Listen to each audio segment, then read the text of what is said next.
Assalamu alaikum. My name is Kashif. We're on Rabwah Times again.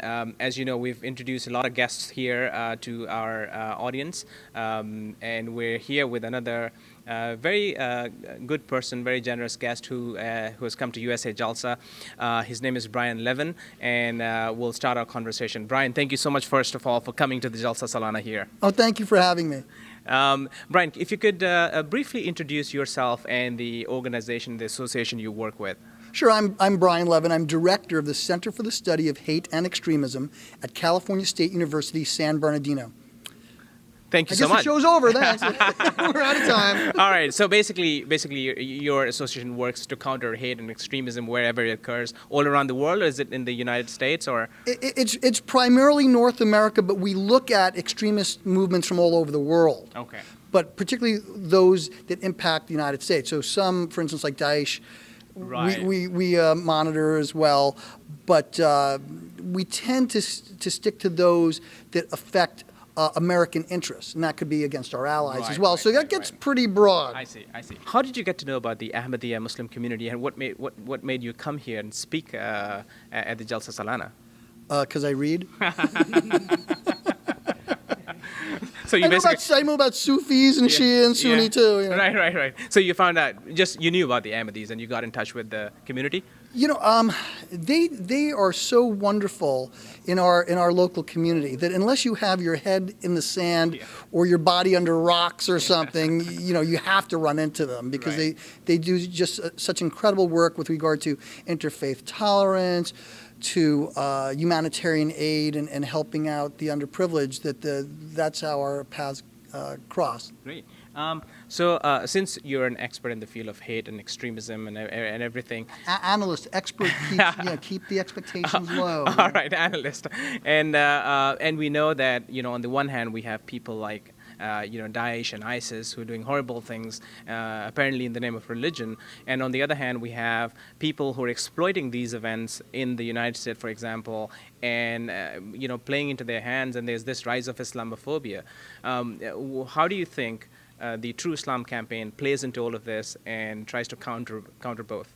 Well, I think it's a beautiful campaign on two counts. Yeah. First of all, one big flaw with regard to the non-Muslim American public is they don't recognize the heterogeneity of Islam. That's right.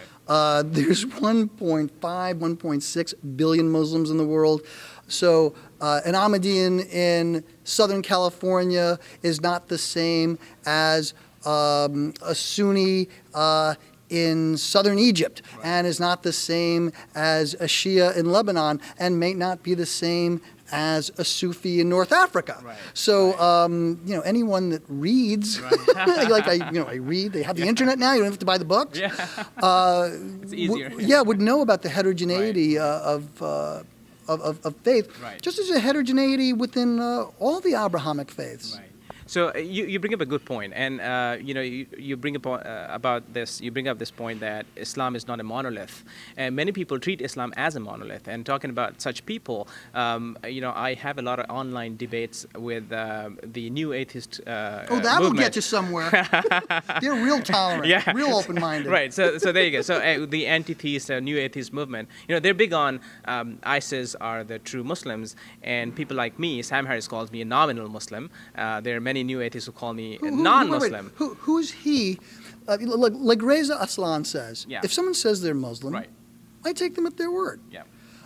Now, that may include even extremists, but religion and faith goes through periods of history, and every faith has had divisions and philosophical debates throughout the ages. This is nothing new, and it just seems wild to me that someone would say, well, because you don't fit my stereotype, therefore you're not.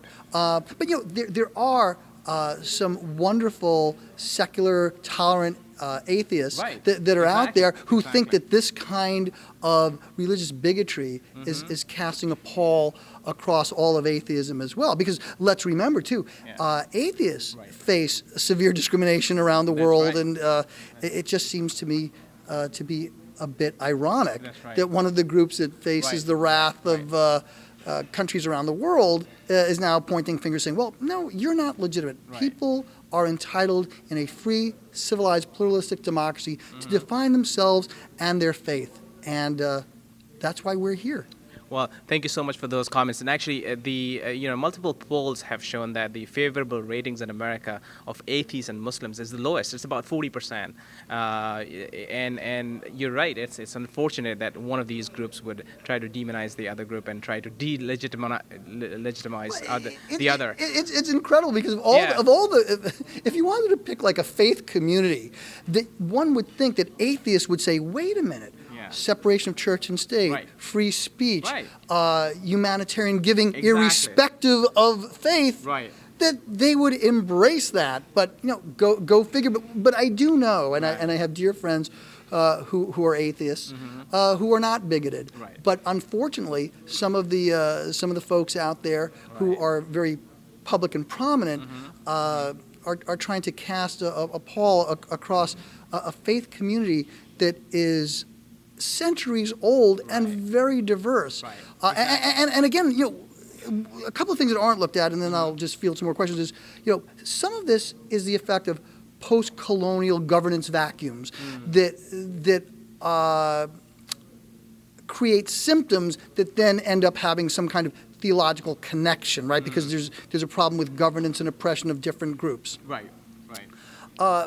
But secondarily, in civilized democracies, we debate philosophies correctly when we don't demonize people or say, well, you can't hold a position because you're not legitimate. Right. People are who they say they are. Right. And like in my faith, I'm different than my friends and family who are Orthodox, but we're still regarded as part of the same faith community. Right, exactly. So, very good point. And actually, I wrote an article. I write for Huffington Post as well. I know what you're going to say now, but yes, I do. What does this guy not do? And I wrote Enough already. Mom said it's okay. You've achieved enough. He's a cardiologist. So I wrote an article titled "Challenging the ISIS and Islamophobe Narrative on Islam," and I was addressing both extremists like ISIS and people who flaunt their narrative as the only sole legitimate position on Islam, and who think that I'm not a real Muslim or I'm a nominal Muslim. People like Sam Harris and the new atheist movement. And I think it's a great point you make. If there are people out there, and I give a shout out to my good friend Kyle Jones. We started a group called Ahmadis and Atheists for Freedom of Conscience. And if there are many people, atheists out there, who want to work on these values, freedom of conscience, because let's face it, atheists are prisoners of conscience in many parts of the world as well. And nor should they be persecuted Right. At all. And that's why President Obama, in many of his speeches, said, and Yeah. non-believers as well. Right, exactly. So I think you make a good point that if there's anyone out there, who's an atheist and who believes that freedom of conscience, freedom of religion, and these are values that need to be upheld, secular governance, human rights, then Ahmadiyya Muslim community is the Muslim community to look at and to work with, to cooperate with, rather than demonize and say that we're not real Muslims. It's very ironic. I can't understand that. It is behavior. such a beautiful community. I go to any Ahmadiyya Muslim community event that I can get to. Yeah. And by the way, my heart doesn't stop there. All Muslims of goodwill, Yes. whether they're Sunni or Shia, That's right. who love God.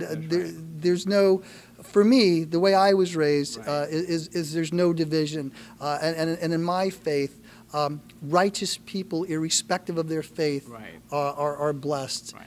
And I heard that from a better authority than me on theology, so I'm gonna stick with that. I will say there is one stereotype Yeah. that I think we have to examine. I would hope that Yeah. your network would do that, Yeah. and that is, every time I need to see a really good specialist, they're Muslim.